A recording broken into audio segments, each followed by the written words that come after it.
So I went to 2 unis in Spain at the time. A biological sciences degree was 5 years, so my first 3 years were in the Complutense, and the final 2 years were at the Autónoma in Madrid. But same as I tell my students all the time, you need something that gives you the edge when you finish your degree. And for me, the edge was doing internships in 2 different labs while I was doing my degree. So from the second year of my degree to the 5th year, I was an intern in 2 labs simultaneously, which is tricky, and I'll explain to you how we managed that. But that really is what gave me the edge. I finished with a decent degree, but I had a lot of lab experience by the time I finished my first degree. And that set me up straight into a scholarship.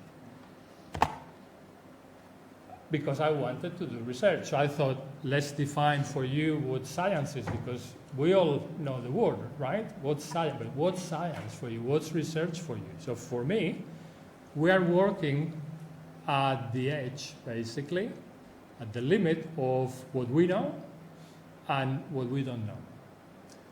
And the bulk of the scientists, of the researchers, are working there, doing their little bit to push the boundary a little bit to gain knowledge.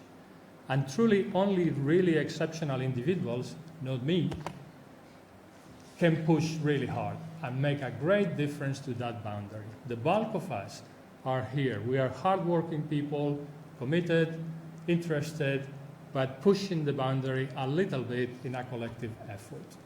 And that is very important. This is exceptional. I'll tell you that out of all the people I'm going to mention here tonight, I only consider exceptional one person. I'm not going to tell you who that is for 2 reasons. 1, not to embarrass my friend, and 2, because that way every single one of my colleagues can go to bed tonight thinking it's me. So I told you that I worked as an intern in 2 labs while I was doing my first degree, and that obviously is tricky. And the way we worked it out is because I wasn't on my own. I had a friend, Manuel Serrano, who was with me from school, and we worked together in the same 2 labs, so we could push the same project together, either one or the other, occasionally together. And we did that at an institute which at the time was called the Centro de Investigaciones Biológicas. The Margarita Salas bit came later. And in fact, this, I'll show you, is this. So this was the building where I did my internship in this institute. They are no longer there. But funny enough, they have incorporated that statue to the logo for the institute. And I think it's important in the in the collective memory of the scientists in Spain. There is a big of meaning to this, which is effectively the students and the postdocs supporting the building. They are critical to the work we do. There is also something additional that I can't tell you in public. You can ask me later. But the result of that was my first paper. So the work was done while I was an undergraduate. It was published after I finished my degree.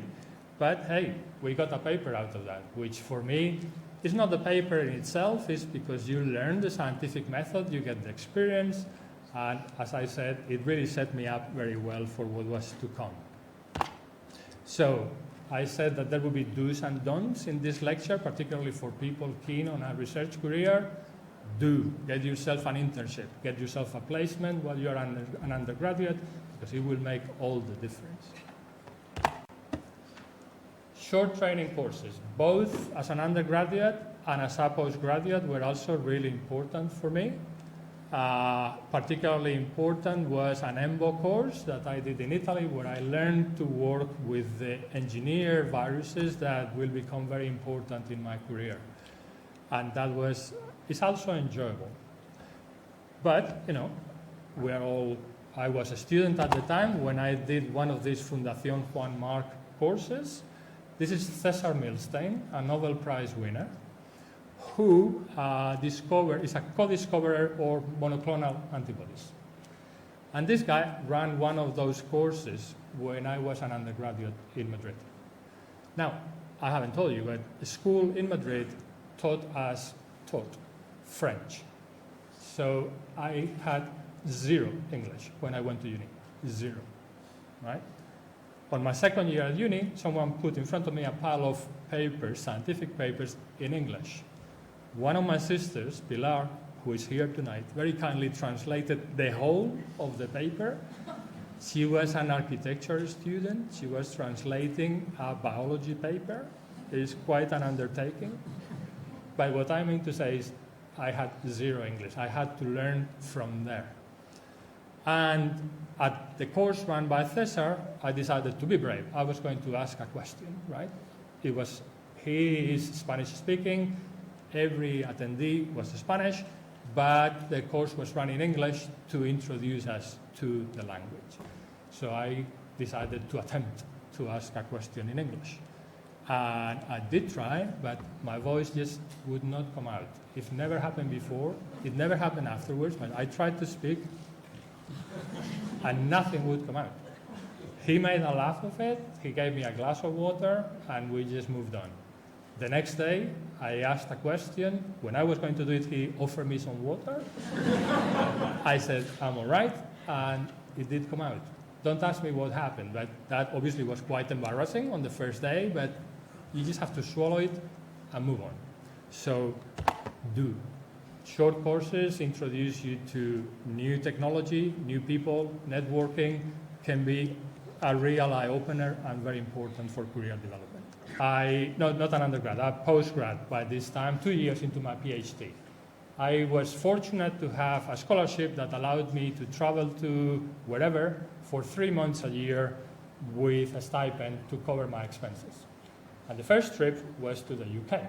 So what did that happen? I should say I hardly spoke any English, literally at the time.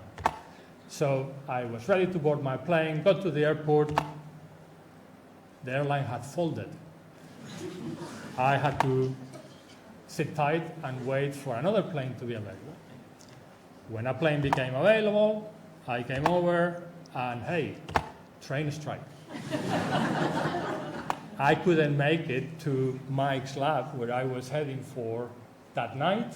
Luckily, his brother put me up. I got to his place probably at about 8 p.m.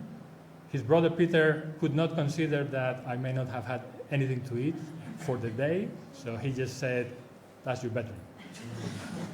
I've never been hungrier in my life.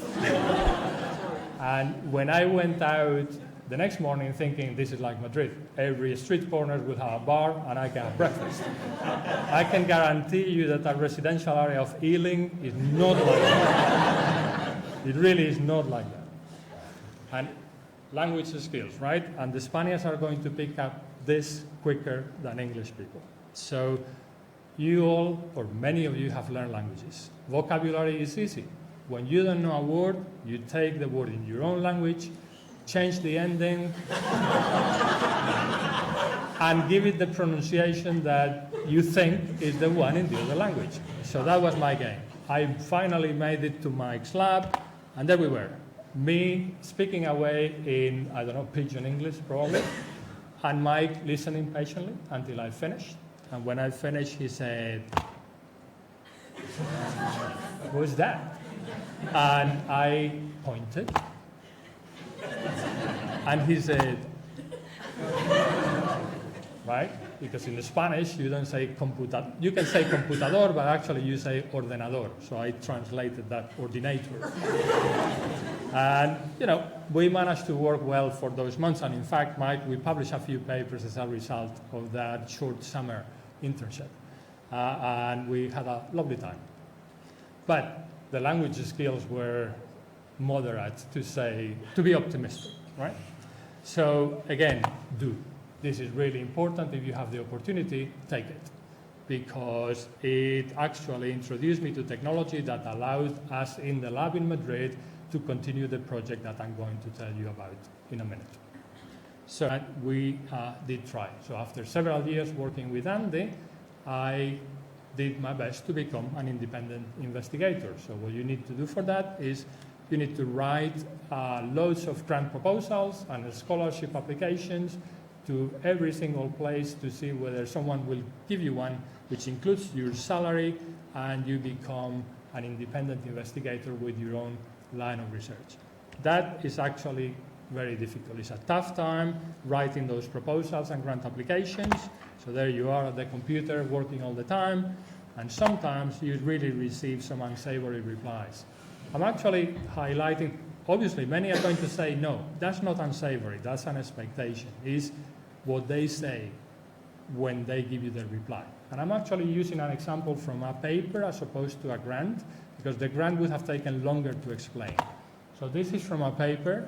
A reviewer of a paper of mine in the past, having sent a typed review to the journal, felt like going back to the journal with a handwritten fax to just hammer it completely, saying that we had shot ourselves in the foot with our amateurish analysis. So people, on occasion, under the peer review system, feel that they can say this anonymously. So you really need to toughen up, because unfortunately things are better now, but if the editor of the journal or the person who manages the grant program doesn't call this out, then you can still get a really unpleasant reply. And it's life, you just have to bite the bullet. That's what there is. I did need a plan B. So what was my plan B? I needed a job. At that time, my job at ICH had finished. I actually ended up on the dole. It's a long story, but that's what happened. So I took the first job that was offered to me. I went to Bart's and I worked on prostate cancer with Young Ji Lu, who is with us tonight here. Very kindly hosted me, and again, we published a good handful of papers. I've never been a slacker in that sense. But the plan B is unknown to them. I started an environmental degree with the Open University, so all my spare time was going on that.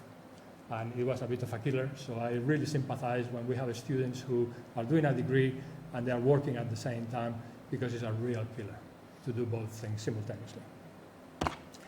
But hey, the work that I had started at ICH had continued in the background with me pushing in after hours, and we were able to demonstrate that these engineered HIV viruses were very good to produce the protein that we wanted in the cells. So that actually became one of these really big papers, an HR medicine paper, well after I had left ICH. And again, in consonance with the theme, I worked very closely with many friends, including Steve Howe, who was really kind, helping me to keep the work going, because he was still in that lab in ICH while I had moved on. I can't stress enough how important a paper in a top journal is for a career. I wouldn't be here tonight if I didn't have this paper. So I always tell my students, if you ever have a chance of publishing a paper in a top journal, throw everything you have at it, everything.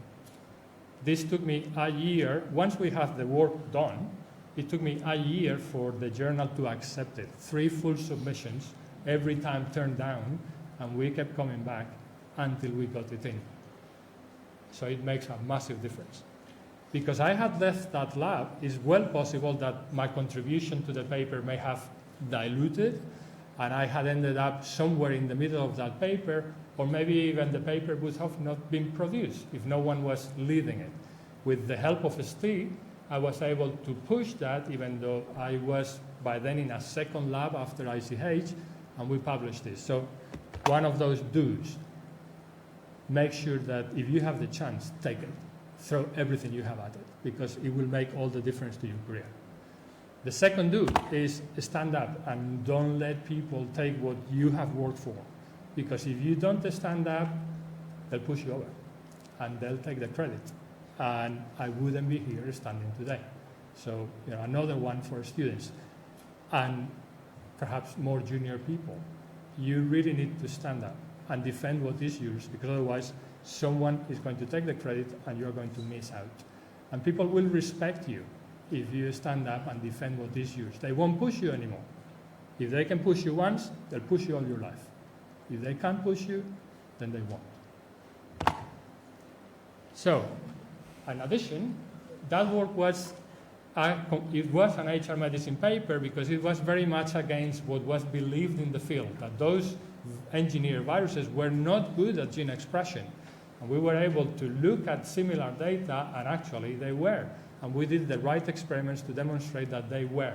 So it's really important to look at your data by yourself. Don't follow the peer pressure, and don't do what everyone is doing, right? Really important in your career.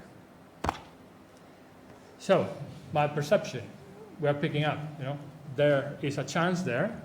I'm still somewhere in the cold. I was at King's working with Mike Antonio, who is here tonight again, on another theme, but this was back in gene therapy, while the prostate cancer work was not gene therapy. And King's was a really supportive environment. I had loads of colleagues who helped there and were interested, but there were no job prospects. The institution was not interested in that work. So I really needed to move on. But while I was there, I got a small grant from the Friends of Guy's Hospital, £4,000 for a scientific grant. It's peanuts. But that allowed us to produce a whole set of papers with collaborators in King's, which again became really important. So I always tell people, don't dismiss small grants. You can do a lot with the small grants. You really want the big ones, but you can do a lot with the small grants, so don't be dismissive. And I did get a larger grant with Spanish colleagues because I kept the interactions in Spain, which again was very important for me to get the academic job, which is what came next, the Holy Grail, an academic job at Royal Holloway, believe it or not, right? That place where I didn't want to go. And in fact, I actually lived further than where I lived to start with the first time I came to London. Anyway, we continued working with those engineered viruses and with the DNA repair. That's what the lab has done for the last 15 years. And, finally, I had got over the line. I had an academic job, which is what the academic job gives you is security. You are no longer on fixed-term contracts lasting 2 years. 3 years on someone else's grant. You now have a salary, you can apply in your own right and develop the kind of research lines that you want. That's why it is so important. But it's also, as you have seen, really tough to get there.